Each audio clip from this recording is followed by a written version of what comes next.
여러분 페이지 28쪽 펴면 됩니다. 오늘 3강 효과적인 기도의 특징. 이것도 굉장히 중요해요. 오늘이요. 여러분 어제 여러분 마치고 가서 오늘까지 조금 더 여러분이 조금 더 기도하게 됐다. 그런 분 있어요? 손 들어봐요.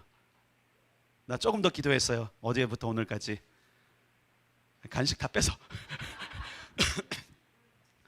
자, 어제 얘기했기를 여러분 여러분이 언젠간 하겠지라고 생각하면 안 돼요.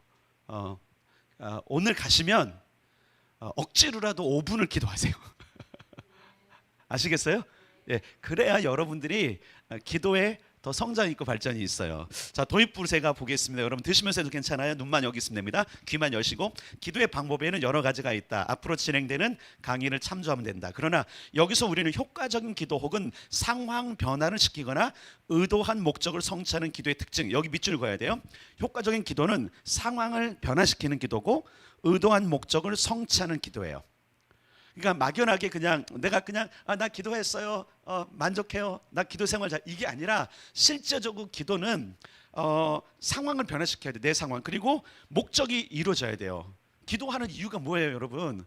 그냥 나 경건한 생활 잘했어요, 이거 자랑하기 위한 게 아니잖아요. 그러니까 여러분이 무엇을 의도하셨냐면 상황, 내가 있는 삶의 정황을 바꿀 수 있는, 또 그리고 목적이 있어. 기도한 목적이 있어요. 그런데 하나님의 목적도 있고 내 목적도 있거든요. 그게 이루어지는 기도 특징이 있다라는 거죠.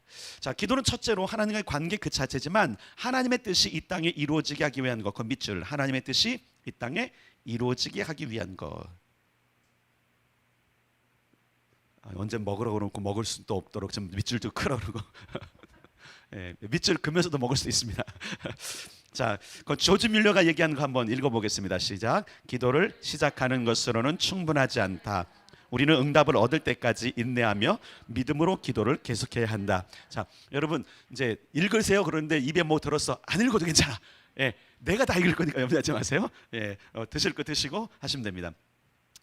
야고보 사도는 초대교회의 위대한 기도의 사람으로 알려져 있었다. 그는 이 주제에 대해 교회에 매우 귀중한 통찰력을 제공해 주었다. 그는 효과적인 기도에 대해 강조했고 이 기도가 어떤 것을 성취하는지를 강조했다. 기도를 통해 하나님의 능력이 임하도록 하는 것은 모든 성도들이 해야 하는 일이다. 거기 야고보서 5장 15절 18절이 있거든요. 특별히 밑줄 친 부분을 유의해서 읽으면서 같이 읽겠습니다. 시작. 믿음의 기도는 병든 자를 구원하리니 주께서 그를 일으키시리라. 의인의 효과적이고 열렬한 간구는 역사는 힘이 큼이니라.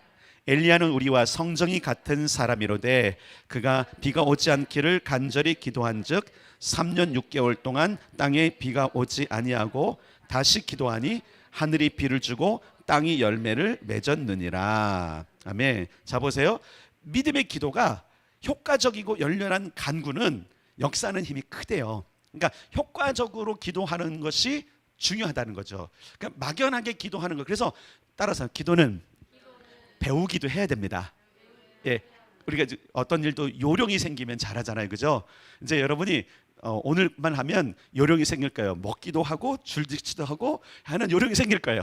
이런 것처럼 여러분들이 기도를 배우셔야 돼요. 자, 그런데 보면 간절히 기도하니까 역사가 있더라. 이것이 성경이 우리에게 가르쳐주는 내용이라는 것을 우리가 좀 보면 될 거예요.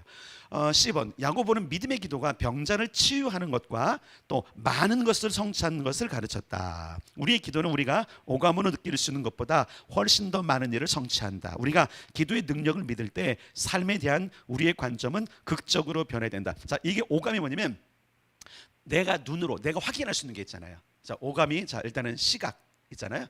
청각, 그 다음에 후각, 그 다음에 미각, 또 하나가 뭐죠? 촉각 있잖아요. 이것 외에도 기도의 응답은 내가 이렇게 오감으로 느낄 수 있는 것보다 더 많은 응답이 있어요. 그거를 여러분들이 염두에 둔다면 내가 나는 뭐 기도해도 감각이 없는 것 같다, 없는 것 같다. 그게 아니라 하나님은 일하세요. 그러니까 어떻게 조금 나쁜 말로 표현하면 우리가 기도할 때 하나님은 천사들을 부리시는 거예요. 그분도 일하시고 주님이 그랬잖아요. 내 아버지가 일하시니 나도 일한다.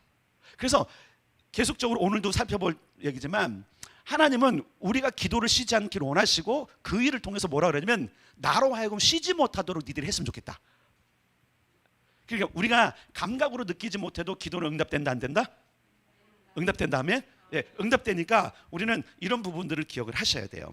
자, D번 야고보는 효과적인 기도의 4가지 특징을 강조했다. 믿음의 뿌리 내린 기도, 올바른 관계 안에서의 기도, 의로운 삶 가운데 드리는 기도, 간절한 기도. 이 4가지를 이제 효과적인 기도를 이제부터 배우는 거예요. 첫 번째, 믿음의 뿌리 내린 기도 밑줄 치세요. 형광펜이나. 이게 첫 번째 타이틀이에요. 이는 하나님 안에서 3가지 확신의 뿌리 내린 기도를 말한다. 3가지 확신도 밑줄. 자, 그 3가지 확신이 1, 2, 3으로 되어 있어요. 여긴 좀 읽어야 될 것 같아요. 1번 시작. 이는 죄와 질병과 사단에 대한 예수님의 권세에 대해 확신을 가진 기도를 말한다. 예수님의 권세에 대한 확신이에요. 어떤 권세냐면 예수님의 죄와 질병과 사단에 대해서 완전한 권세를 그분이 취하셨어요. 그 권세. 그래서 우리가 누구의 이름으로 기도하죠? 예수님의 이름으로. 물론 우리 가끔씩 여러분 이렇게 예수님 이름으로 기도합니다. 아멘 못하고 끝날 수도 있죠. 뭐 어디 가든지 그 순간을. 그런데 우리는 밑바탕이 뭐를 깔은 거냐면 예수님의 이름의 권세로 기도하는 게 깔린 거예요. 왜 그러냐면 우리가 예수님 믿잖아요. 그러니까 우리의 모든 기도는 예수님의 권세에 기반을 해서 하는 거예요. 그래서 나는 권세가 없어. 내 말이 어떤 때는 그렇잖아요. 여러분 강력한 기도가 안 될 때도 있어. 그리고 어떤 때는 기도했는데 도저히 이 기도는 내가 생각하면 부끄러워. 그래도 응답이 된다라는 거예요. 누구 권세 때문에? 예수님 권세. 이게 굉장히 중요한 거예요. 그래서 우리는 예수님의 권세에 대한 믿음, 확신을 가지고 기도하는 거예요. 두 번째, 2번 읽습니다. 시작. 이는 예수님의 보혈에 대한 확신을 가진 기도를 말하는데 이것은 우리와 같이 연약한 사람들이 그분의 권능과 축복의 통로가 되게 한다. 예수님의 보혈에 대한 확신. 여기 밑줄. 예수님의 보혈에 대한 확신. 그렇죠. 그분의 보혈 때문에 우리가 의롭게 된 거죠. 예수님의 권세를 우리가 활용할 수 있는 것은 그분이 흘리신 피, 그것으로 말미암아 우리가 의로워졌고 동시에 그 권세를 우리도 덧입었기 때문에 가능한 거예요. 자, 3번 읽겠습니다. 시작. 이는 하나님 아버지가 성령의 능력과 역사를 통해 자신의 백성들을 치유하시고 자유케 하시며 축복하기를 원하시는 것에 대한 확신을 가진 기도를 말한다. 밑줄. 하나님 아버지가 성령의 능력과 역사를 통해 자신의 백성들을 치유하시고 자유케 하시며 축복하시기를 원하신다는 것에 대한 확신. 자, 이 얘기 뭐냐면 하나님이 기도에 응답하시길 원한다라는 것을 믿는 거예요. 자, 보세요. 예수님의 권세를 믿으시고 예수님의 보혈을 믿으시고 하나님이 응답하기를 원하신다는 점을 믿으세요. 그러니까 큰 믿음 필요 없어. 예를 들어서 이런 거예요. 내가 기도하면 막 이게 바뀔 것 같은 이 믿음 말고 그 믿음이 있으면 얼마나 더 좋겠어요. 그 믿음의 은사거든요. 근데 그거 없어도 괜찮아요. 여러분 한번 생각해 보세요. 여러분이 기도할 때 어떤 상황이 진짜 바뀔 거로 확실히 믿고 하는 경우들은 많잖아요. 물론 간절한 소망은 있을 수 있어요. 그죠? 그 믿음이 없다 할지라도 이 3가지 믿음을 가지면 돼요. 첫 번째, 예수님이 권세를 가지셨어. 그래서 나는 예수님의 이름으로 기도하는 거야. 내가 왜 그렇게 기도할 수 있냐면 그분의 보혈로 나는 의로워졌어. 그래서 나는 사용할 수 있어. 그리고 3번째는 하나님께서 이 모든 기도에 응답하기를 원하시는 간절한 소망이 그분께 있어. 그러니까 기도의 중심과 초점이 나한테 있어요? 하나님께 있어요? 하나님께 있는 거예요. 그분이 힘이 있기 때문에 그런 거니까 바로 효과적인 기도는 믿음의 뿌리를 내린 기도예요. 자, F로 가겠습니다. 제가 읽어드릴게요. 믿음의 뿌리 내린 기도는 또 어떤 거냐면 예수님의 믿음으로 드리는 기도의 중요성을 강조하셨다. 마가복음 11장 24절. 그러므로 시작. 그러므로 내가 너희에게 말하노니 무엇이든지 기도하고 구하는 것은 받은 줄로 믿으라.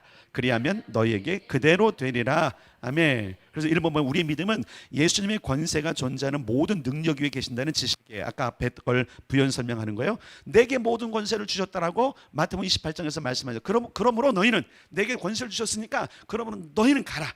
여기서 가라고 하는 그 파송은 전도만 포함되는 게 아니에요. 그들을 세뇌주고 가르쳐 지키게 하는 모든 영역에는 기도도 있어요. 그래서 여러분 기도는 끊임없이 가르쳐야 되고 끊임없이 배워야 돼요. 초대교회가 강력했던 이유가 뭐냐면 사도들의 가르침 받기를 그들이 즐거워했어요. 그중에 굉장히 많이 가르친 것이 기도예요. 기도. 그래서 예수님께서 제자들을 데리고 다니시면서 가장 많이 훈련시킨 것 가운데 하나는 기도 훈련인 거 아시죠? 철야기도, 금식기도, 예, 또 그다음에 능력 기도, 하여튼 다양한 기도를 그분이 굉장히 많이 가르쳐 주셨어요. 그러면서 그분께서 뭐죠? 너희는 기도 계속해야 된다라고 얘기했죠.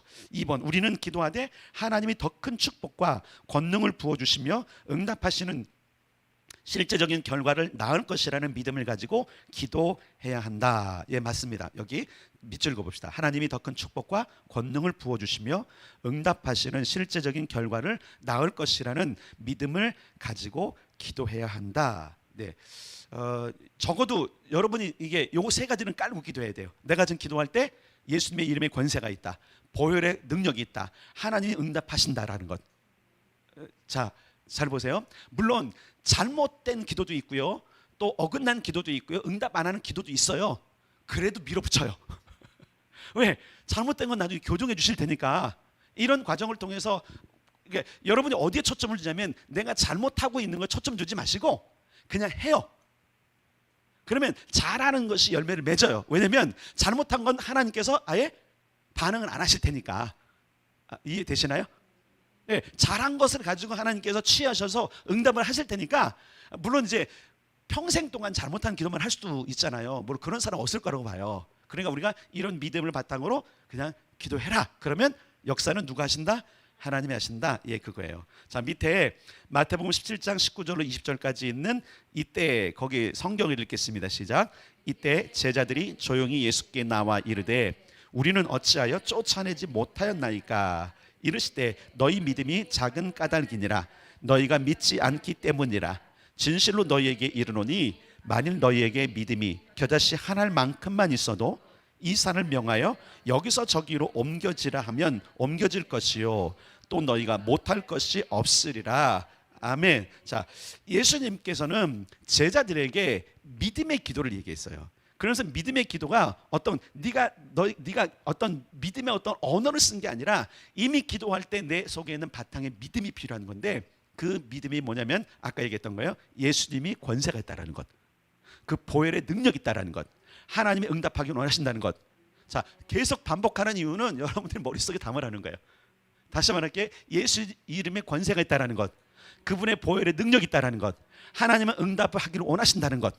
요 세 가지 믿음만 있으면 뭐 꺼릴 게 뭐가 있어요? 내가 할 일이 아니잖아요. 특히 여러분, 기도 사역에 있어서 여러분보다 목사는 더 부담이 될 겁니다. 그렇잖아요. 여러분들이 목사님 기도해 주세요 하면 뭔가 소망하고 왔을 텐데, 만약에 한번 이렇게 생각해 보세요. 여러분들이 그걸 기도하는데 내가 이 사람의 소원을 들어줘야 돼. 그럼 내가 기도할 수 있을까요? 이거 내가 기도해서 이 사람이 나아야 되고 해결돼야 되는 어떤 부담감이 있다면 내가 해줘야 되면 못해요. 그건 누가 해주시는 거예요? 배짱이 생긴 거야. 이거 내가 하는 게 아니야. 나는 그냥 기도할 뿐이고 역사는 그분이 하시는 거예요. 그래서 되면 하나님께 감사하고 영광이고, 안 되면 나중에 또 하면 되는 거고. 그런 여러분들이 담담이 좀 필요해요. 그래서 다시 세 가지. 자, 예수님의 이름에 권세가 있다, 예수님의 보혈의 능력이 있다, 하나님은 응답하기를 원하신다. 요 사실만 알고 여러분들 기도하시면 돼요. 자, G번 가겠습니다. 두 번째요. 이게 효과적인 기도의 첫 번째 특징이 믿음의 뿌리 내린 기도고, 두 번째는 올바른 관계. 밑줄 치세요. 그래서 올바른 관계 안에서의 기도. 교재를 편집할 때 좀 요걸 이렇게 좀 잘 이해했으면 좋겠는데, 이게 아이압 그 마이크 비클 목사님의 이게 뭐라 그럴까, 문서 편집 방식이 이래요. 갑자기 이렇게 큰 제목이 나와요. 자, 야고보는 효과적인 기도에 대해서 가르치면서 죄를 서로 고할 것을 가르쳤다. 우리는 다른 이들과 튼튼한 관계를 가질 때 이 말씀을 가장 잘 따라 살 수 있다. 어떤 사람은 다른 이와의 관계를 성장시키는 것에 헌신되어 있지만 기도의 삶이 연약한 것에는 큰 불만을 가지지 않는다. 또 어떤 이들은 기도의 성장에는 헌신되어 있지만 관계가 연약한 것에 대해서는 큰 불만이 없다. 성경은 이 두 가지 가치를 서로 충돌하는 것이 아닌 상호 보완적인 것으로 본다. 자, 보세요. 기도의 성장과 다른 사람과의 관계의 성장은 같이 가야 된다는 거예요. 교회도 이제 이런 부분에 있어서 굉장히 중요하거든요. 교회도 마찬가지고 개인도 마찬가지. 기도는 잘하는데 관계가 안 된다. 그래서 우리는 이제 앞으로 하나님께서 이런 일을 여실 거예요. 이웃과의 관계, 지역과의 관계. 우리가 이제 기도를 어느 정도 성장시켰으니까 이제 이 기도가 지역 사회에, 또 그리고 이웃에게 어떻게 영향을 끼칠까라는 부분 저는 고민하고 있어요. 고민하고 있고 하나님도 행하실 것인데 이제 그런 영역으로 우리는 분명히 확장돼 갈 것입니다. 마찬가지로 잘 보세요. 기도가 막히는 이유가 몇 가지가 있어요.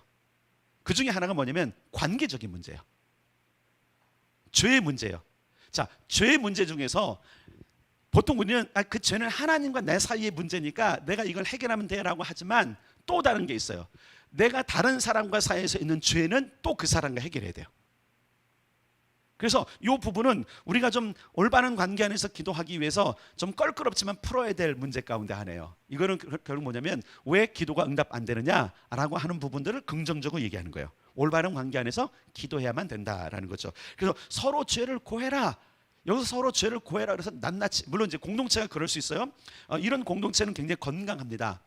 예전에 이제 셀 교회 사역을 제가 배울 때 건강한 셀들의 장점 중 하나가 뭐냐면 그 공동체가 모였을 때 자기의 죄를 고백하고 그것을 하나님께서 용서하시고 그 공동체 안에서 만약 누구한테 허물이거나 악담을 벌였으면 그에게 고백을 하고 용서를 받는 시간들이 있더라고요. 근데 그게 사실 잘 안 돼요. 우리 아리울교 공동체가 만약 그걸로 가면 지금 당장 그 셀들 다 깨질 겁니다. 훈련이 필요한 거예요. 그리고 정말로 이 그 완전한 죄의 고백이 가능하려면 관계가 좋아야 돼요. 다 아시죠, 그죠? 어느 날 나의 불편함과 나의 연약함을 얘기했는데 동네방네 소문이 났더라. 그걸 못하죠. 적어도 비밀을 지켜줄 수 있고 그것을 하나님 앞에 가져가고 그 사람의 그 모든 허물을 끌어안을 수 있는 관계가 될 때 이야기하는 거잖아요, 그죠? 여러분 때로는 그러잖아요. 부부간에도 허물을 이렇게 얘기하거나 하기 껄끄러울 때 있죠, 그죠? 그런데 여러분 남과는 어떻게 했어요, 여러분? 그러니까 이게 사실 쉬운 일은 아닌데 좋은 관계로 성장해 가려면, 그래서 기도가 성장이 있으려면 적어도 내가 혼자 하나님께로 향한 독대하는 것도 중요하지만 여러분 좀 더 성장하시려면 사람과의 관계도 성장을 하셔야 돼요. 이거는 아마 평생을 풀어갈 숙제 가운데 하나일 수 있어요. 자, 맨 밑에 보세요. 맨 밑에 29페이지. 강건한 기도의 삶은 종국적으로 사람들과의 강건한 관계로 이어진다. 여기 밑줄 치세요. 강건한 기도의 삶은 종국적으로 사람들과의 강건한 관계로 이어진다. 기도는 우리가 관계 맺는 것을 싫어하게 하거나 반사회적이 되도록 이끌지 않는다. 참된 기도는 정반대의 효과를 낸다. 이는 모두 사랑의 일이며 바로 하나님을 사랑하며 사람들을 사랑하는 일이다. 기도의 사람들은 무엇보다 사랑으로 인해 힘을 얻는 이들이 되어야 된다. 두 번째, 주님은 관계에 많은 신경을 쓰시는데 남편들은 기도가 막히지 않도록 자신의 아내를 귀하게 여겨야 한다. 남편의 기도의 효과가 얼마나 큰지는 그가 자신의 아내를 얼마나 귀하게 여기는지와 연결되어 있다. 그가 공개석상에서 유창하게 기도할 수는 있지만 사적인 자리에서 자신의 아내에게 무정하게 말한다면 그의 기도는 막히게 된다. 이게 실제로 그래요.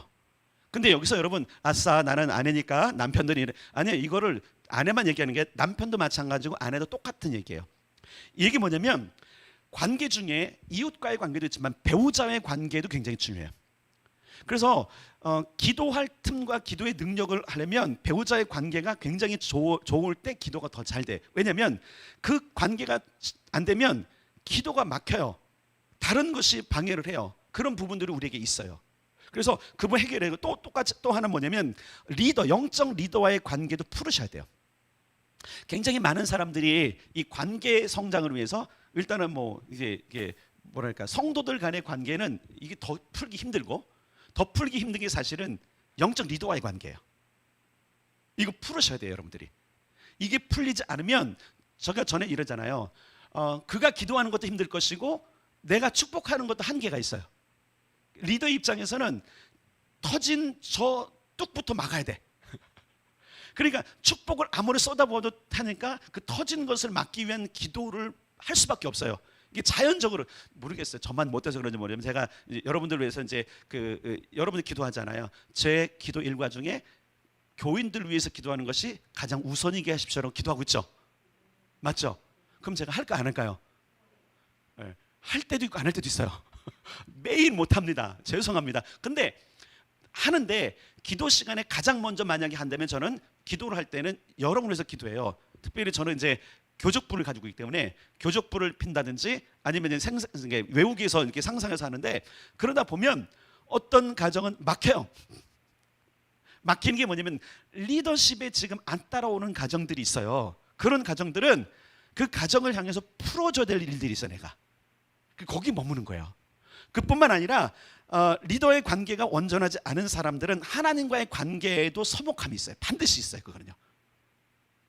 아내와 남편의 관계뿐만 아니에요. 그렇기 때문에 여기서 말하는 남편들은 이 얘기가 꼭 남편만 얘기하는 것이 아니라 아내에게도 얘기하는 것이고 성도에게도 얘기하는 것이고 또 리더에게도 얘기하는 부분들이에요. 자, 3번으로 갈게요. 베드로전서 3장 7절은 전 세계 기도 운동에 있어서 중요한 구절이다. 기도 운동이 성장함에 따라 결혼 관계 안에서 서로를 귀하게 여기는 일은 점점 더 강조될 것이며 특히 아내를 귀하게 여기는 일이 강조될 것이다. 예, 물론 이제 이 부분을 이제 우리가 그냥 성경 그대로 아내를 귀히 여기는 부분인데, 사실 이제 이 시대에 보면 그 아내들이 더 많거든요, 성도들 중에. 그리고 기도하는 사람들 중에는 아내들이 더 많아요. 그럼 대상이 어디가 돼야 될까요? 아내들이요, 남편과의 관계를 바르게 유지해야 됩니다, 이런 거죠. 리더에게도 마찬가지고 기도하는 사람들이 이런 관계가 막히게 되면 기도의 성장에도 막히게 되는 거예요. 자, 보세요. 우리 몸에 혈관이 막혔어. 여기는 괜찮아. 여기 막히면 죽는 거죠. 여기는 그냥 여기 치료하거나 여기 도려내거나 치료하면 되는데 여기 중에서 막히면 죽는 거예요. 또 여기 막히면 죽어요. 그죠? 그러니까 이런 것들이 막히지 않도록 하기 위해서 좋은 관계를 맺는 건 굉장히 중요하다. 그래서 여러분들이 어떻게 하면 관계를 개선할 것인가, 어떻게 하면 관계의 흐름과 관계 성장을 이룰 것인지를 여러분들이 사실은 고민하셔야 돼요. 고민 안 하고 그냥 뭐 언젠간 되겠지, 언젠가 안 돼요. 왜냐면 언젠가 되겠지 하는 사람은 하나님이 주시는 기회도 못 얻어요. 근데 어떻게 해서 내가 이 관계를 해결해야 되라고 생각하는 사람은 하나님이 주시는 기회를 발견하게 돼 있어요. 이해되시나요? 우리가 그렇게 돼 있어요. 내가 어떤 관계에서 닫아버리면 하나님이 주신 기회도 닫아요. 그래서 기도의 성장이 없는 거예요. 근데 열어놓으면, 관계에서 열어놓으면 보여요. 어떤 거냐면 하나님께서 이번 기회에 이런 일을 통해서 역전시키고 회복하길 원하구나라는 것을 발견하도록 돼 있어요. 그게 사실은 벌써 기도가 성장한 거죠. 그죠? 뭘 읽은 거예요? 하나님이 지금 내게 말씀하시고 기회를 주시고 그분이 움직이시는 응답들을 캐치할 수 있는 벌써 능력이 생긴 거예요. 그러니까 관계에서는 그냥 단순히 관계를 개선하는 것이 아니라 그걸 통해서 나에게 응답하시는 하나님의 응답을 알아낼 수 있는 성장이 있는 거예요. 이해되셨나요? 그래서 관계의 성장은 기도의 성장과 굉장히 연결되어 있다. 이해되세요? 이런 거 뭐예요? 그렇게 호건날 기도가 많은 기도했는데 왜 이렇게 응답이 없고 더디고 왜 잘 안 되지? 어딘가 지금 꼬여 있는 거예요. 특히 관계가 꼬여 있을 땐 더 그래요. 이 부분은 우리가 이제 인카운트 할 때도 그렇고 다른 거 할 때도 굉장히 강조하는 영역이잖아요. 그래서 용서를 선포하기도 하고 하는데, 용서를 선포하는 것만 끝나는 것이 아니라 관계를 풀어야 될 일들이 있어요. 그리고 풀겠다고 생각하면 따라서 하나님이 기회를 주신다. 예, 그 기회 주시는 것을 발견하려면 여러분들이 내가 관계를 풀어야 되겠다는 결단을 할 때 그 기회가 주어지게 돼 있어요. 자, 네 번째 특징 중에서 세 번째는 의로운 삶 가운데 드리는 기도예요. H 밑줄 그으세요. 의로운 삶 가운데 드리는 기도. 의로운 삶에 대한 헌신은 효과적인 기도의 삶을 세워가는 데 있어서 필수적이다. 이 성경적인 조건은 오늘날 기도와 예배 운동에 깊이 연관되어 있는 사람들의 삶에서 간과되기도 한다. 의인의 간구는 역사하는 힘이 크다 그랬고요. 의인의 효과적이고 열렬한 기도는 역사하는 힘이 많다. KJV로는 그렇게 되어 있어요. 자, 이 구절에서 말하는 의인은 경건한 성품으로 행하기를 구하며 예수님께 순종하기로 마음을 정한 성도. 거기 밑줄, 예수님께 순종하기로 마음을 정한 성도. 우리가 순종하기로 마음을 정하는 것은 매우 중요한데, 이는 우리가 성숙과 지속적인 순종이 부족한 경우에도 마찬가지다. 나는 어떤 유혹에도 넘어지지 않고 하나님과 동행하는 데에 부족함이 없는 성숙한 의를 가진 사람을 만나본 적이 없다. 무슨 얘기죠? 다 허물이 있다는 거예요. 그런데 우리가 그럼에도 불구하고 예수님께 순종하기로 결단하는 그 순간들을 우리가 선택해야 된다는 것이죠. 두 번째, 의인의 기도는 연약함 가운데 넘어질지라도 의로움 가운데 행하기를 진실하게 구하는, 내가 연약할 수 있어요. 넘어질 수 있어요. 그럼에도 불구하고 내가 하나님의 그 의, 예수 그리스도의 그 보혈 안으로 들어가서 내가 진실하게 기도하리라고 하는 그 결단이 의롭다는 거예요. 어떤 사람은 자기의 어떤 부족함 때문에 넘어지죠. 그 의에서 멀어지는 거예요. 그럼에도 불구하고 죄인을 받으시고 죄인을 들으시는, 그렇죠? 왜 죄인을 들으세요? 원래 죄인의 간구는 안 들으신다 그랬는데 내가 그리스도의 보혈 안으로 들어가기 때문에 그 보혈이 나의 죄를 덮고 나를 의롭다 여겨주시는 거예요. 그것을 의로운 자라고 이야기하는 거예요. 그래서 여러분, 내가 어떤 상황에도 기도하기로 순종했어요. 예수님께서 기도하라고 하셨기 때문에 내가 기도하기로 결단하고 가면 그것을 의롭다고 여기시는 거예요. 이해되세요? 내가 지금 아니야, 내 상태나 모든 게 아니야, 그럼에도 불구하고 나를 부르셨어, 기도하래. 그러면 거기 가서 기도하기로 하든 나를 막 그 복종시키는 거죠. 나를 꺾고 기도할 때 그것을 주님은 의라고 여기시는 거예요. 그것을 하나님께서 들으신다는 것을 이야기하는 겁니다. 세 번째, 주님이 자신의 백성들에게 응답하시는 것은 그들이 그분의 명령들을 지키고자 하며 그분이 기뻐하시는 일들을 추구하기 때문에 그렇다라는 거죠. 의롭다 칭함을 받는 것, 첫 번째 예수 그리스도의 보혈 안에 들어가지만 그 보혈 안으로 들어가기 위한 우리의 고집을 꺾는 것, 그 행동을 의롭다고 여기시는 거예요. 자, 요한일서 3장 22절 읽겠습니다. 시작. 무엇이든지 구하는 바를 그에게서 받나니 이는 우리가 그의 계명을 지키고 그 앞에서 기뻐하시는 것을 행함이라. 자, 여기 보세요. 우리가 그의 계명을 지키고 그의 것을 행하는 것. 그러니까 기도자 중심에서는 하나님의 응답이 있으려면 내가 그분의 계명을 지키려고 정말로 애써야 되고 그분이 명령하신 것, 이것을 순종이라고 그러는 거예요. 주님이 말씀하신 것을 내가 행하기로 결단하는 것을 순종이라고 하는 거예요. 그러니까 굉장히 그런 자를 따라서 의롭다, 네, 그렇게 말씀하시는 거예요. 자, 4번, 기도는 순종을 대신할 수 없다. 나는 더 많이 금식하고 기도하고 금식하면 작은 음행을 행하거나 재정에 있어 투명하지 않거나 마음에 들지 않는 사람들을 비방할 수도 있다고 생각하는 사람들을 만나봤다. 이게 뭐냐면 음행도 조금씩 하고 재정적인 투명하지도 않고 또 마음에 들지 않는 사람 비방도 하는데 이거는 내가 기도하면 그냥 상쇄될 거 아니야, 덮어질 거야, 이렇게 생각하는 사람도 있다라는 거예요. 이거는 잘못된 생각이에요. 음행도 끊어야 되고 재정이 투명한 것지 않은 것도 고쳐야 되고 남을 비방하는 것도 멈춰야 돼요. 이거는 굉장히 적극적인 우리의 노력이 필요한 거죠. 자, 일단은 예수님께 순종하겠다라고 우리가 결단할 때 그것이 의로운 것뿐만 아니라 내 행실에 더러운 것들을 멈추는 것. 여러분, 음행 더러운 것이죠. 재정을 투명하지 않겠다는 도둑질하는 것이죠. 비방하는 것도 여러분, 이 비방 자체가 살인하는 것과 같은 거라고 그랬잖아요. 그렇기 때문에 이런 것들은 내가 멈춰야 돼요. 이것 안 하면서 나는 기도하니까 그 기도가 대신 이걸 할 거라고 하는 착각이라는 거예요. 자, 그러니까 여기서 말하는 게 뭐냐면 2번 아까 뭐였죠? 2번이 뭐였죠? 올바른 관계하고 의로운 삶은 내가 기도하기 때문에 자연적으로 되는 것이 아니라 애써야 되는 거예요. 그러니까 여러분들 기도가 성장하려면 이 두 가지, 관계를 개선하는 것과 내가 삶에서 나를 거룩하게 하는 것은 우리의 결단이 필요한 거예요. 나를 쳐서 복종케 하는 게 필요한 거예요. 왜 기도의 성장이 없냐면 이런 걸 하기 싫은 거야. 이런 건 그냥 기도만 하고 그냥 기도하면 돼. 아니, 그러니까 성장이 없는 거예요. 그래서 기도는 사실은 굉장히 뼈를 깎는 노력도 사실 필요하긴 해요. 물론 이제 기도의 초보인 사람들이 이런 것까지 얘기하면 좀 힘들긴 하겠지만 여러분들이 성장해 가려면 여러분 보세요. 아이하고 어른하고 다른 점이 뭐예요? 다른 점 아시잖아요, 여러분들요. 아이는 고집만 부려요. 고집불통인데 어른은 그렇지 않잖아요. 바꾸려고 하고 적극적으로 주도적으로 뭔가 해결하는 능력이 있는 것이 어른 아닙니까? 이런 부분들을 보셔야 돼요. 자, 이사야 59장 2절을 읽겠습니다. 시작. 너희 죄가 그의 얼굴을 가리어서 너희에게서 듣지 않으시게 함이니라. 그러니까 죄를 그냥 놔두는 거 아닌데 여기서 너희에게서 듣지 않으시게 함이라라고 하는 것, 원어로 보면 승인하지 않으신다, 이런 뜻이에요. 승인하지 않는데요. 그러니까 너희 죄, 네가 해결하지 않은 그 불순종, 순종하지 않음과 네 삶의 더러운 부분들을 멈추지 않고 기도하면서 하는 기도는 하나님 안에서 승인이 안 된대요. 기도는 올라가는데 승인이 안 돼. 그러면 여러분, 그러니까 우리의 기도가 돌고 여전히 10년, 20년 돼도 능력 있는 사람은 안 나타나는 이유가 바로 이런 것 때문에 그러는 거예요. 그래서 여러분, 작은 음행, 또 재정에 투명하지 않은 것, 또 비방, 세 가지 정도로 얘기하면 더 많은 것이 있겠죠. 특별히 많은 사람들이 이 재정적인 영역에서 불투명해요. 특히 이제 사역자들이 많이 그럴 수 있거든요. 사역하다 보면 이제 후원금도 들어올 것이고 이런저런 있을 때 공사를 구분하는 거 굉장히 중요해요. 공사를 구분하는 게 뭔지 아시죠? 자, 여러분이 이런 생각을 가져야 돼요. 공사가 뭔지를 늘 교회 생활할 때 생각을 해보셔야 돼요.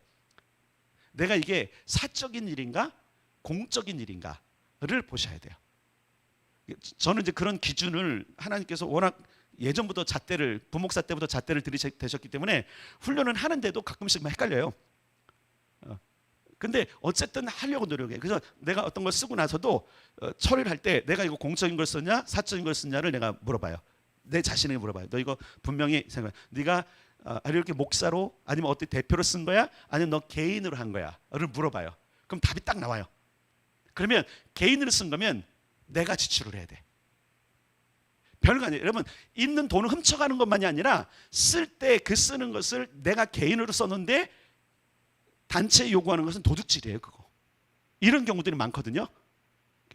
이해하셔야 돼요. 이런 부분들이요. 그래서 이 부분들은 굉장히 훈련이 필요해요. 왜냐하면 굉장히 많은 사람들이 사역자들이 음행과 재정에서 넘어져요.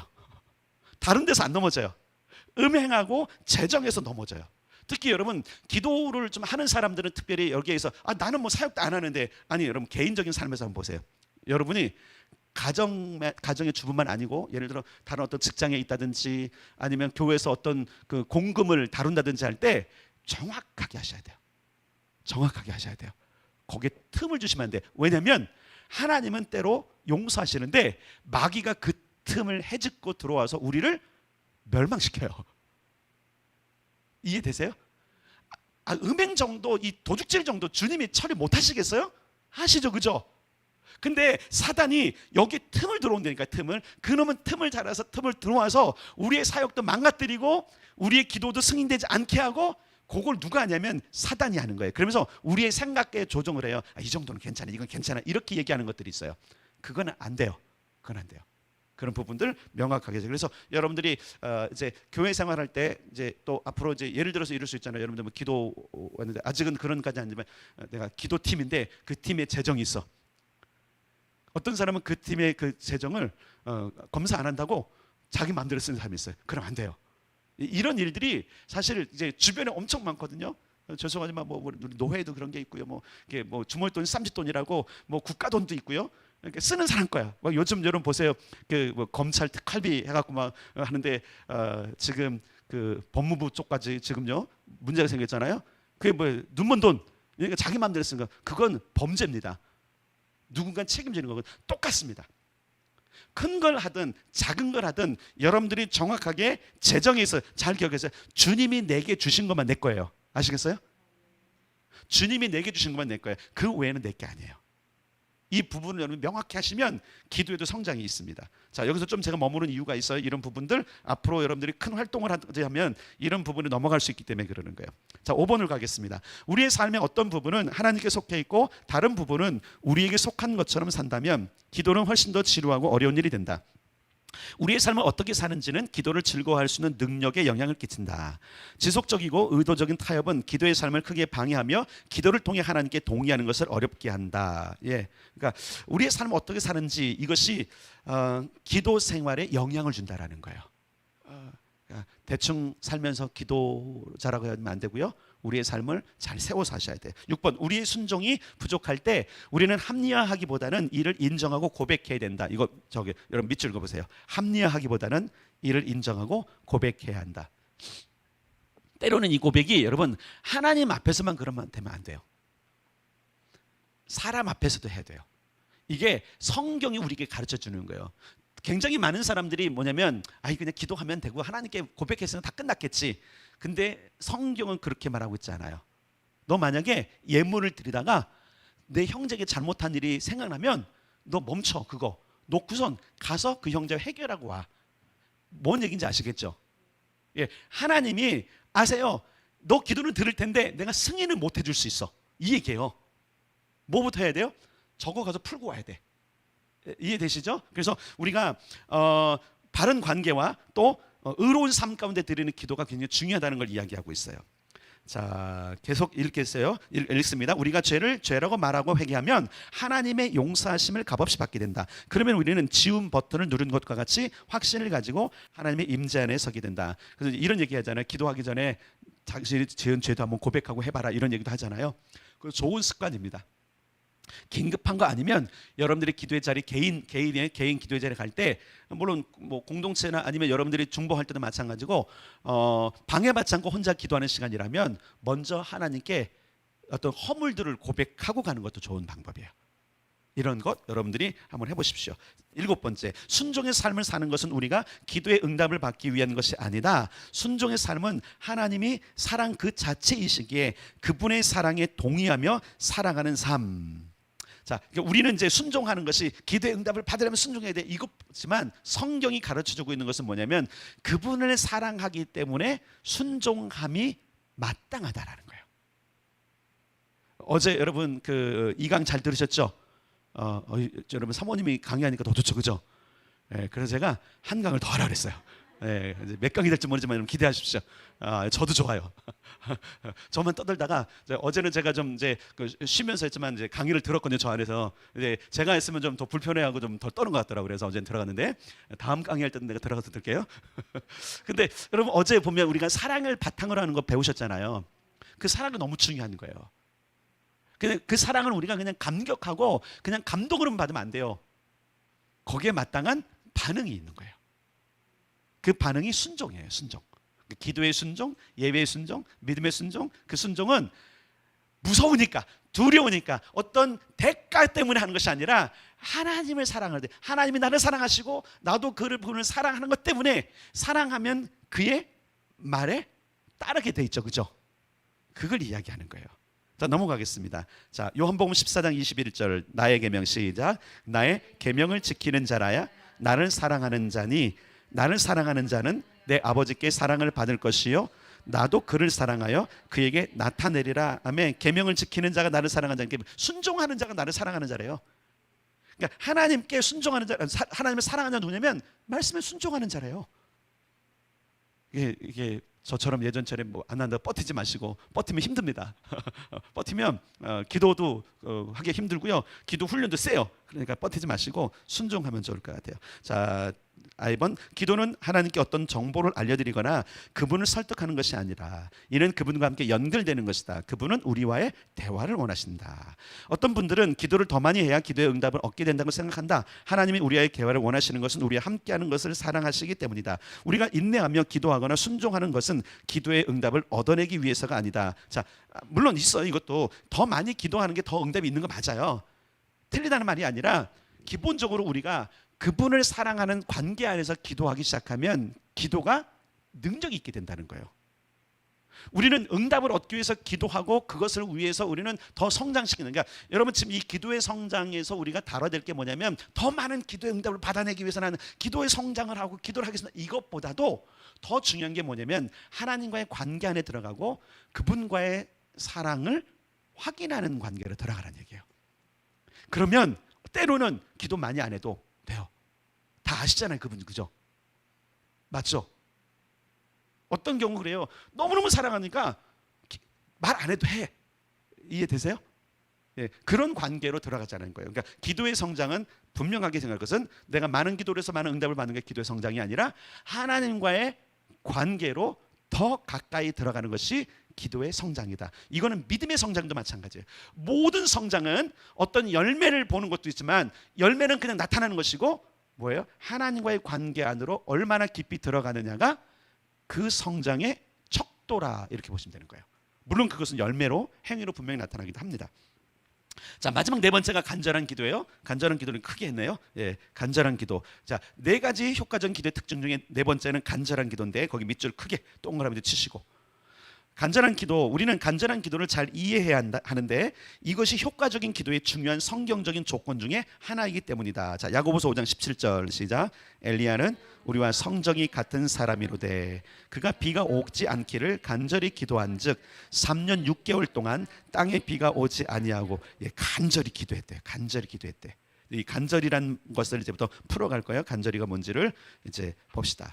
자, 32쪽 B번 하나님 나라에 이런 우리의 기도에 응답하시는 예수님과 그분의 십자가에 기초하는 것인지 우리가 어떻게 느끼는지에 근거를 두지 않는다. 하나님이 우리의 기도에 응답하시는 것은 예수님의 보혈과 자신의 백성들과 동역하기를 원하는 그분의 갈망 때문이다. 자, 그래서 여러분 아까 그랬잖아요. 첫째, 예수 이름의 권세, 그 보혈의 능력, 하나님의 기도에 응답하신다라는 것은 확신, 요 세 가지가 굉장히 중요하다.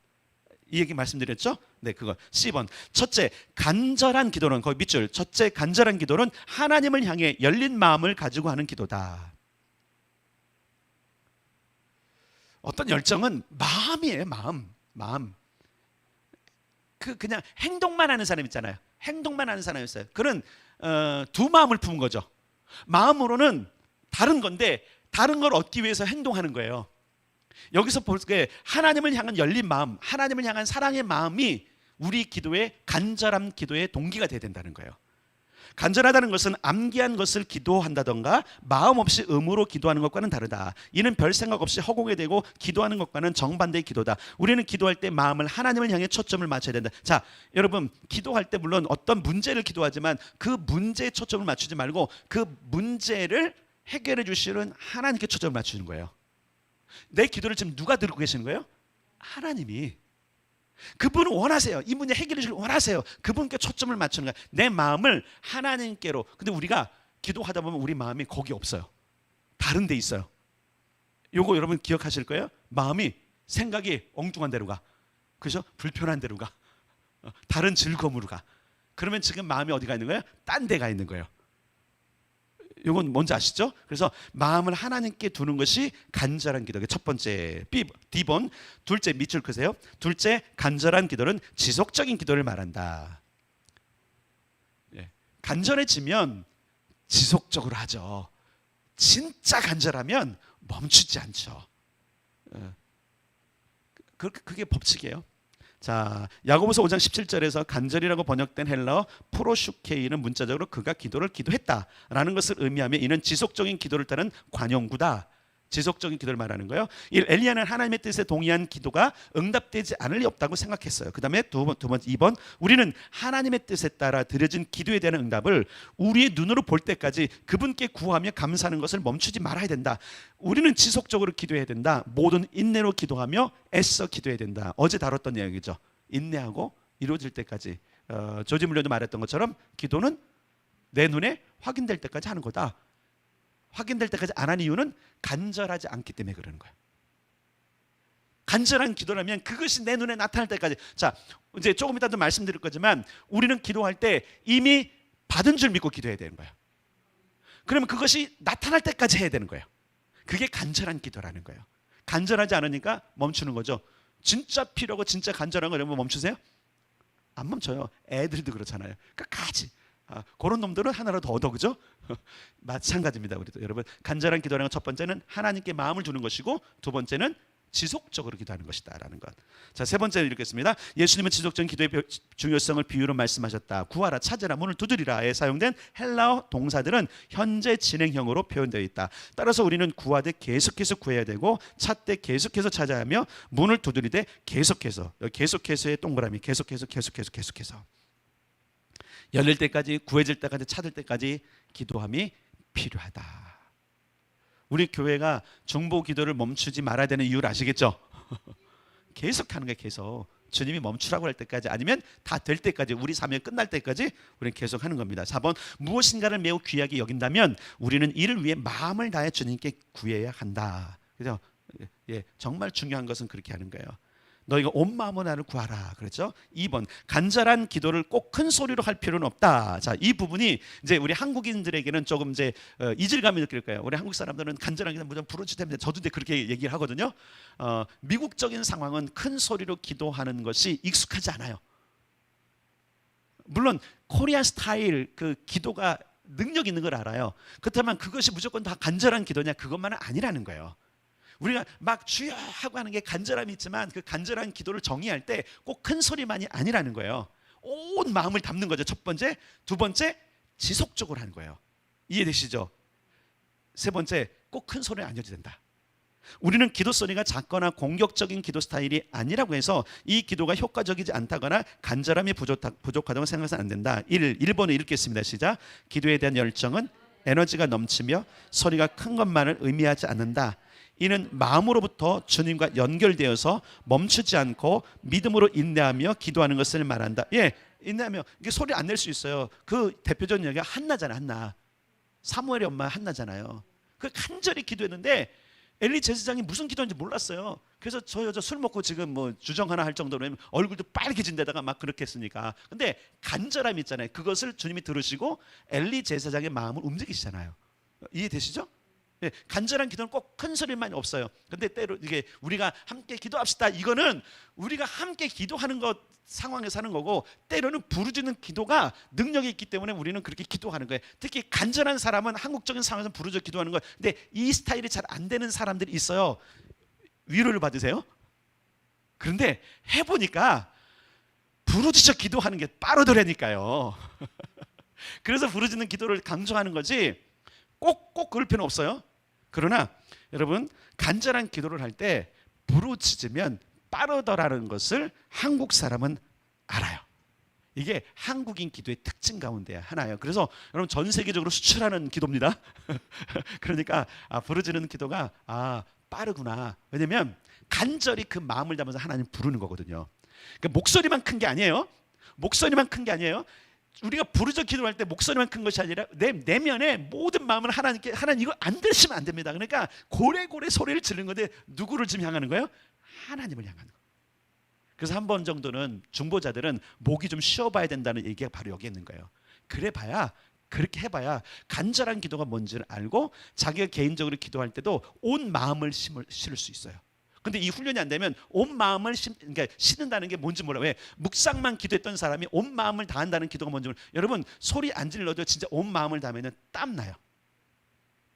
땀 나요, 여러분. 진짜 애를 쓰면요, 소리를 안 내도요, 이 마음 안에서 진짜 하나님을 애쓰면요 땀 나게 돼 있어요. 기도할 때 땀을 내시기를. 나는 천성적으로 터적으로 땀이 안 나요 하는 분들은 좀 불을 떼서라도 농담입니다. 근데 이 얘기 뭐냐면 그 정도로 간절한 기도는 마음의 모든 것이 담겨 있다라는 거예요. 애를 쓴다 그러지. 애를 쓴다. 애를 쓰는 게 뭔지 아세요? 애가 뭐예요? 애가 뭐예요? 창자잖아요, 그죠? 애간장을 녹인다 그러잖아요. 그러니까 그게 뭐냐면 진짜 마음에 그러니까 이게 너무너무 중요한 거예요. 자, 어디로 가냐면 F로 가겠습니다. 간절한 기도는 우리의 느낌과는 관계가 없다. 느낌과는 관계 없어요. 간절한 기도는 어떤 사람은 기도할 때는 하나님의 임재를 느껴야 한다고 생각하는 것 때문에 기도의 삶이 뒷걸음질 치기도 한다. 좀 밑으로 내려가겠습니다. 우리 기도는 우리가 낙심하거나 기분이 별로 좋지 않을 때도 효과적이다. 우리의 기도를 들으시는 주님은 피곤하지도 않으시며 기분이 나쁘지도 않으시다. 우리의 감정과 관계없다는 거예요. G, 연약한 사람들도 간절히 기도할 수 있다. 자, 이것에 힘을 주세요. 연약한 사람도 간절히 기도할 수 있어요. 그러니까 여러분, 이제 예를 들어 우리 부르짖어 기도하겠습니다 이렇게 하지만 그런 전체적인 어떤 성장을 위해서 그런 것이지 그 못한다고 가서 막 혼내고 막 때리고 그러지 않잖아요. 왜? 연약한 사람도 있는 거예요. 그런 사람도 여러분 간절히 기도할 수 있습니다. 자, 읽겠습니다. 엘리야는 시작. 엘리야는 성정이 우리와 같은 연약한 사람이었다. 그는 두려움과 어디냐면 G본의 문장을 읽는 거예요. 문장을 성경 말고 위에 G, 연약한 사람들도 간절히 기도할 수 있다. 다음에 엘리야 보이세요? 거기 읽겠습니다. 시작. 엘리야는 성정이 우리와 같은 연약한 사람이었다. 그는 두려움과 낙심에 빠지기 쉬운 사람이었고 우리가 겪는 동일한 유혹을 겪었다. 그러나 그의 기도의 삶은 효과적이었다. 야고보는 이를 강조하며 우리가 연약한 가운데도 기도할 수 있도록 용기를 주었다. 엘리야 같은 엄청난 사람이 그렇잖아요. 이세벨에 한번 겁을 주니까 깨갱하고 가서 얼마나 연약해요. 얼마나 마음이 여린 사람이에요. 그런데 강력한 기도의 사람이었죠. 그걸 이야기하는 거예요. 어떤 사람은 이제 새가슴 같은 사람도 있잖아요. 우리가 말할 때 조금만 해도 막 놀라고 조금만 해도 막 겁먹고 이런 사람들 있잖아요. 괜찮다는 거예요. 우리의 마음을 쏟는 거. 그런 사람들 마음을 쏟을 수 있죠, 그렇죠? 자, 잘 기억하세요. 마음을 쏟는 게 중요한 거예요. 마음을 다하는 게 중요한 거예요. 그게 간절한 기도의 첫 번째 요소예요. 그리고 지속적으로 한다라는 거. 자, 그다음에요. H 보겠습니다. 만일 우리가 무엇이든지 하나님의 뜻에 따라 기도한다면 이것이 얼마나 어려운 일이든 간에 하나님은 우리에게 응답하신다. 그러므로 계속 기도하라는 얘기예요. I, 우리가 기도한 후 즉각적인 응답을 받지 못할 때도 이를 하나님의 뜻에서 벗어난 기도라고 생각해서는 안 된다. 하나님은 우리가 기도하고 있는 것과 다른 방법과 다른 시간에 응답하실 수 있다. 밑에는 읽겠습니다. 지연된 시작. 지연된 기도 응답은 우리 안에 그분께 계속해서 구하는 간절함을 일으킨다. 이게 뭐냐면 중요하게 여기는 것일수록 더 간절히 기도하는 거예요. 내가 이거를 중요하게 여기면 여길수록 지속적이고 끝까지 기도하게 돼 있어요. 그것을 말하는 거 잘 보세요. 자, 간절한 기도는 첫째 마음을 쏟는 기도고, 두 번째 지속적으로 할 수 있는 것. 그러니까 얼마나 내가 간절한가가 지속성을 유지하는 거예요. 낫기를 간절히 원하는 사람은 나을 때까지 안 떠나죠, 그죠? 안 그런가요? 낫기를 원하는 사람은 끝까지 그 병원이 고칠 건 끝까지 그 병원을 가죠. 근데 확신이 없으면 이 병원만 있어? 옮기죠, 그죠? 이해되시죠, 그죠? 그런 거예요. 그러니까 간절함이 굉장히 중요한 거예요. 자, 넘기겠습니다. 34쪽. 효과적인 기도에 대한 하나님과 인간의 역할이 있어요. 하나님의 역할이 있고 인간의 역할이 있어요. 자, A번 읽겠습니다. A번 시작. 효과적인 기도를 위해 하나님께서는 예수님의 십자가를 우리에게 주셨고 그분의 권능을 우리를 통해 부으신다. 하나님의 역할은 이거예요. 십자가를 우리에게 주신 것과 권능을 우리를 통해 부으시는 것. 이 두 가지가 하나님의 역할이에요. 나머지 읽으세요. B번 읽겠습니다. 시작. 효과적인 기도를 위해 인간이 감당할 부분은 우리가 그분의 뜻과 마음 그리고 우선순위에 따라 살고 기도함으로 하나님께 동의하는 것이다. 여기 밑줄. 그분의 뜻과 마음 그리고 우선순위에 따라 살고 기도함으로 하나님께 동의하는 것. 예, 그래서 우리가 아까 얘기했지만 의롭게 사는 것, 관계를 개선하는 건 우리 영역이라는 거예요.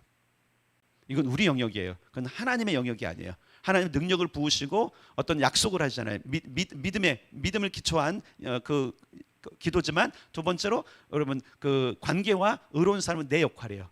아시겠죠?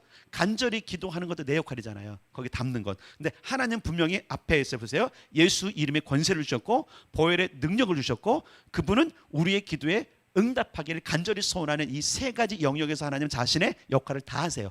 아멘. 우리는 그걸 믿고 우리가 해야 될 일들이 뭐예요? 간절히 기도하고 하나님의 그 뜻과 마음을 통해서 내가 일단은 기도 헌신하려는 이런 결단들이 있을 때 효과적인 기도는 응답된다는 거죠. 성장한다는 거죠. C번은 같이 읽겠습니다. 시작. 효과적인 기도는 하나님의 뜻에 동의하는 기도이며 간절한 기도이다. 여기 밑줄. 효과적인 기도는 하나님의 뜻에 동의하는 기도이며 간절한 기도다. D번은 여러분 참고하시고 집에 가서 읽으세요. 자, 35페이지로 가겠습니다. 우리의 기도는 영원히 영향을 미친다. 자, 이걸 여러분 아까 우리가 감정, 느낌, 내 오감을 통해서 뭔가 안 일어나도 우리가 담대해야 될 것은 뭐냐면 기도는 엄청난 영역에 영향을 끼쳐요. 자, 이걸 이제 오늘 우리가 보는 거예요. 마지막으로 하나님의 백성들, A번 하나님의 백성들의 기도는 역사는 힘이 크고 많은 일을 성취한다. 야고보서 5장 16절이죠. 실제로 우리의 기도들은 이 시대에 많은 것을 이루고 또한 다가올 시대에도 많은 것을 성취한다. 여기서 도전이 되는 부분은 우리의 기도가 우리와 다른 이들 그리고 열방에 얼마나 영향을 미치는지를 현재에는 완전히 다 알 수 없다는 것이다. 없어요. 우리의 기도도 우리가 지금 기도하는 내용들 있잖아요. 지금 국가적인 기도, 또 열방의 기도, 우리의 기도하지만 도시의 기도는 이게 지금 완전히 다 알 수 없어요. 이루어질지 알지 모르지만 우리는 믿는 거예요. 하나님 반드시 하나님의 뜻을 따라 기도하는 것을 그분이 성취하신다. 근데 그 시기와 방법은 누가 하세요? 하나님이 정하신다. 그게 우리가 33페이지에서 본 거예요. 하나님은 우리가 기대하고 있는 것과 다른 방법과 다른 시간에 응답하실 수 있다. 근데 이제 우리에게 이제 용기를 주시기 위해서 우리가 살아있는 현재의 그 기도의 응답들, 특별히 여러분 뭐 내 개인적인 것뿐만 아니라 여기서 지금 기도의 부르심 가운데는 개인적인 기도 있지만 중보적인 부름에 굉장히 강력한, 특별히 아이합은 개인 기도도 초점이 있지만 기도가 성장된다는 얘기는 이타적인 사랑도 이기적인 사랑이고 이타적인 사랑이잖아요. 자기만을 사랑하는 이타적인 것, 그죠? 남까지 사랑하는 것, 이게 이타적인 것. 자기만 사랑 이기적인 것. 예, 용어가 헷갈려 죄송합니다. 고치겠습니다. 자기만 사랑을 이기적인 것, 남까지 사랑을 이타적인 것. 왜? 주님의 사랑이 그것이기 때문에 그런 거죠. 기도도 그래서 성장은 어떻게 되면 나에서 성장해야 돼요. 제가 이제 논문을 쓰면서 기도에 대해서 이랬어요. 이제 어느 정도 자신의 삶과 또 어느 정도 수준이 해결된 사람이나 교회는 이제부터 이웃과 다른 공동체와 지역사회와 국가에 이제 기도의 부담을 가져야 된다. 근데 제가 쓴 내용거든. 정말 그래야 돼. 그것이 중보기도예요. 그것이 성장하는 기도라는 사실을 기억해야 돼. 그런데 그런 것이 현재 내가 기도하는 영역 가운데서 안 나타날 수도 있어요. 좌절하지 말라는 거죠. 왜? 반드시 하나님은 그것을 이루시기 때문에 그런 거예요. B번, 역사에 걸쳐 하나님의 뜻에 따라 드려진 모든 기도들은 하나님의 보좌 앞에 대접들에 쌓이고 있다. 자, 여기 보세요. 대접들에 쌓이고 있다. 밑줄을 보세요. 쌓여요 계속. 이게 계시록에서 얘기하는 거잖아요. 이 기도의 대접은 어느 날 가득 차게 될 것이다. 자, 가득 차게 될 것이다. 밑줄. 가득 차게 될 것이다. 자, 가득 차면 어떻게 되는 거죠? 그거는 반드시 쏟아지죠. 그게 응답이 되어지는 거예요. 그 응답이 축복, 변화, 재앙, 그죠? 징계로 갈 수 있는 거예요. 그거는 다양하게. 예를 들어서 우리의 신호라는 소리를 들으시고 하나님의 응답하시고 대접이 쏟아지면, 기도가 쏟아지면 그 신원을 하도록 했던 그 악한 자들에겐 재앙이에요. 맞죠? 근데 우리가 누구를 축복했어. 근데 그 축복의 그 잔이 다 찼어. 대접을 차고 쏟아지면 그 축복을 받아야 될 자들에게 복으로 주어지는 거죠. 근데 언제가 될지 몰라요. 그래서 지속적인 기도가 필요한 거예요. 그래서 간절한 기도는 지속적인 기도라는 거예요.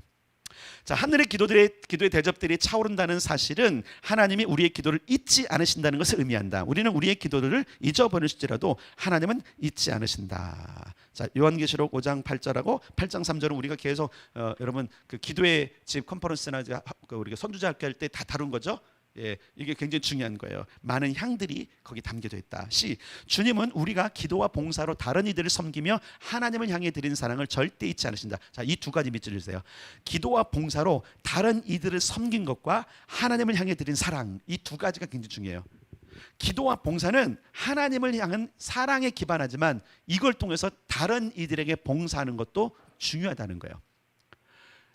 나에게 머물면 안 돼. 교회도 나에게 머물면 안 돼요. 확장돼야 돼요. 다른 교회. 그래서 우리가 다른 교회로 해서 기도하는 이유가 거기에 있는 거예요. 이타적인 기도. 그 주님이 굉장히 기뻐하시고 잊지 않으십니다. 우리가 그분을 향한 사랑으로 행한 어떤 것을 그분이 잊는다면 그분은 이것을 불의로 여기실 것이다. 우리는 우리의 연약한 기도들이 잊혀지지 않음을 알 때 계속해서 기도해 갈 수 있다. 자, 히브리서 6장 10절 시작. 하나님이 불의하지 아니하사 너희 행위와 그의 이름을 위하여 나타낸 사랑으로 이미 성도를 섬긴 것과 이제도 섬기고 있는 것을 잊어버리지 아니하시느니라. 만약에 하나님이 잊어버린다면 하나님이 불의하신 거예요. 근데 불의하지 않기 때문에 너희들이 행위와 하나님의 그분의 이름을 위해서 사랑으로 섬기고 성도를 섬긴 것 그리고 섬기고 있는 것을 잊는다, 잊지 않으신다? 잊지 않으신다. 그러니까 하나님은 잊으실 수가 없어요. 왜냐하면 그분은 불의가 아니기 때문에. 이해하시죠? 그러니까 우리가 어떻게 기도했던 그러니까 응답되지 않는 기도일지라도 그분은 기억하세요. 이해되시죠? 그런 부분. D번, 우리의 기도는 역사의 힘이 아주 큰데 이 기도들은 계속해서 영향을 미치며 우리의 삶이 마친 후에도 하나님의 눈앞에 살아있다. 여기 밑줄 읽어보세요. 우리의 삶이 마친 후에도 하나님의 눈앞에 살아있다. 아주 유명한 여러분 조지 뮬러의 기도 중에 친구를 위해서 기도할 때 여러분 조지 뮬러는 죽었지만 죽은 뒤에 응답된 기도 있잖아요. 두 친구가 그랬어요. 그 친구를 조지 뮬러를 묻는 장례식장 현장에서 믿게 된 친구. 그리고 나중에 뭐 일기장을 받는지 하여서 또 믿었던 친구. 응답이 여러분 절대로 우리의 기도 우리가 죽어도 잊지 않으세요. 그분이. 이것만 기억하세요. 왜냐하면 그분은 우리의 기도에 응답하기를 진짜 바라시는 분이세요. 그걸 잊으시면 안 돼요. 자, 계속 제가 읽어드릴게요.